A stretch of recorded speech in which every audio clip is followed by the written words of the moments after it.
My name is Faye Golson. I'm an artist working out of my studio, Apogee Studio, here in Salida. I started my career years ago as a commercial interior designer, doing interiors for banks and libraries, offices, that sort of thing. From that, I learned a good bit about color and composition, which is now helping me greatly as an artist. I have shown in the past year in Santa Fe at Keep Contemporary. I have shown at the Yellowstone Art Museum in Billings, Montana, and I look forward to showing many other places as well. The work I brought today is I did during the quarantine, and I was experimenting with new ways of mounting things to make them more interesting. I do non-representational, semi-abstract work generally. I have done figurative, but it's mainly on the abstract side. These pieces, of course, are abstract. The cradle is a birch panel, and it's painted black. On that is mounted a linen square, which is attached to raw cotton canvas, which is applied to the substrate with upholstery tacks. The mediums themselves, and I work in quite a few, watercolor, oil, gouache, encaustic, among several others. This one happens to be, or these four happen to be encaustic with ink and in some cases metal leaf. One or two pieces has the metal leaf. And I was pleased with the way the whole foursome actually lays together. I can be contacted if you're interested in seeing more work at my website, which is apogeeartstudio.com. I can also be contacted through the site. I can read a small thing here from my statement, briefly. The power of imagination, a respect for the worldly creatures, plant life, rock formations, and the mighty seas are a major influence and form a profound bond between this artist and our spectacular universe. So I hope to hear from you. Thank you. Hi, I'm Gail Ann Dudley, Salida, Colorado. I was a former fiber artist for around 30 years, but have dabbled in paint off and on for many, many years, and went back to paint during this COVID crisis. Body image has always been a problem for me, and so I decided to embrace my COVID lusciousness by doing a COVID Luscious series. My final painting, this is COVID Luscious number 8, also embraces our diversity. And I love these paintings because they make me smile, and I hope they make you smile too. Hi, my name is Helen Martin, and I have been practicing my art for about 10 years. Some of you may know me from the farmer's market. I'm a potter, but I paint as well. And so I've been watercolor painting for the last several years. And I moved to Salida recently from Villa Grove, just before COVID happened. And I was inspired to work a lot more at home and be in the studio with watercolor. And so one of the first pieces I did was this landscape, and it was taken by Sands Lake. You might recognize the bridge. It was taken in early March, and I loved the photo and was considering what colors to use. And I thought spring is almost here, and in the winter our colors are reds and yellows, even without foliage on the trees. And so I selected the colors yellow and purple to contrast with that, and the red to contrast with the green bridge. And I wanted it bright because my watercolors, I want to express the atmosphere. And this was taken early in the morning when the water is calm and there's all stillness.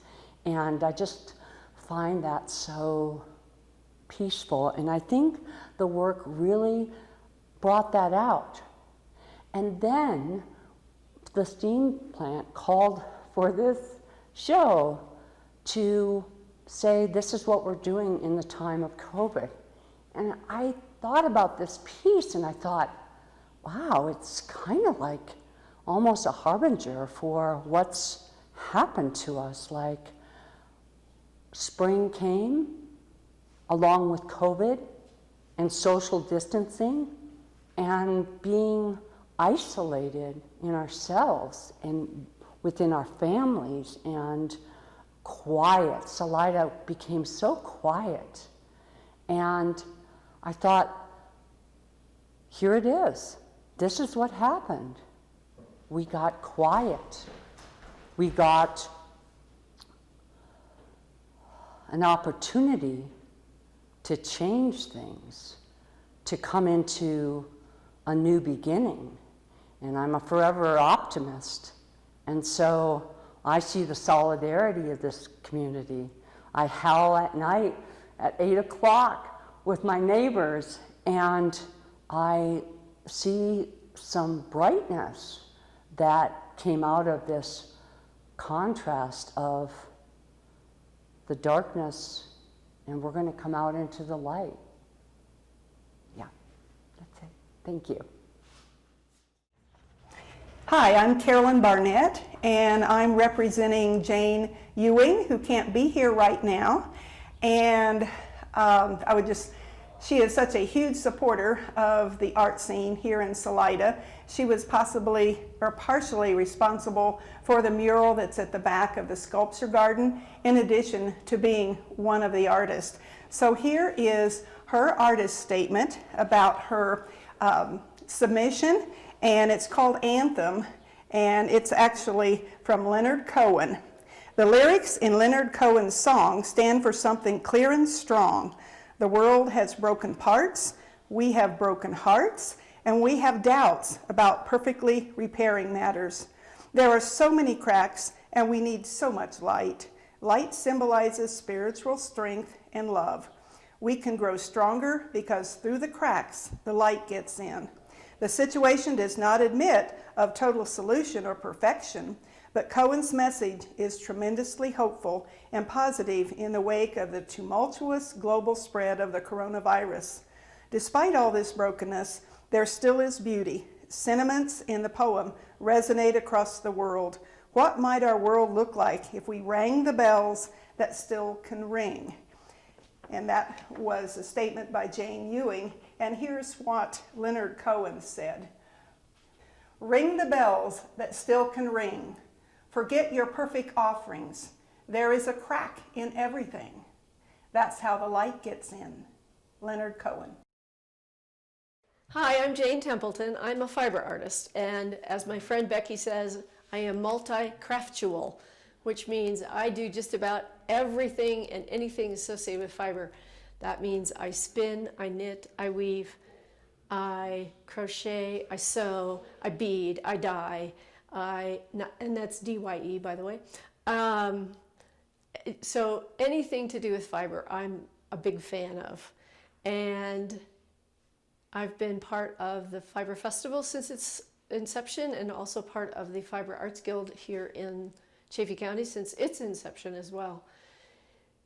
So during COVID, that's sort of like a fiber artist's dream time, because there's nothing to interrupt us from doing what we love, which is spending time in the studio messing around with fiber.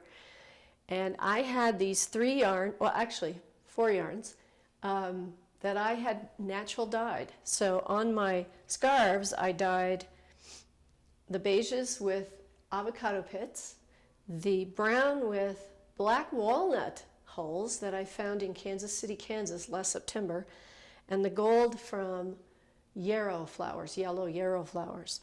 And the wool was a very fine boucle that I had in my stash forever, and no one wanted it, so I thought I'll start playing with it.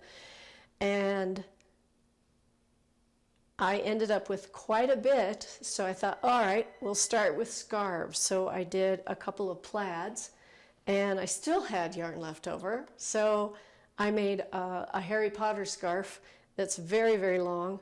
The two plaids are more like mufflers, like you would wear them tucked in at your neck with your coat over them. And the other one is a long, long scarf with fringe that you could wear any way you like. That's it.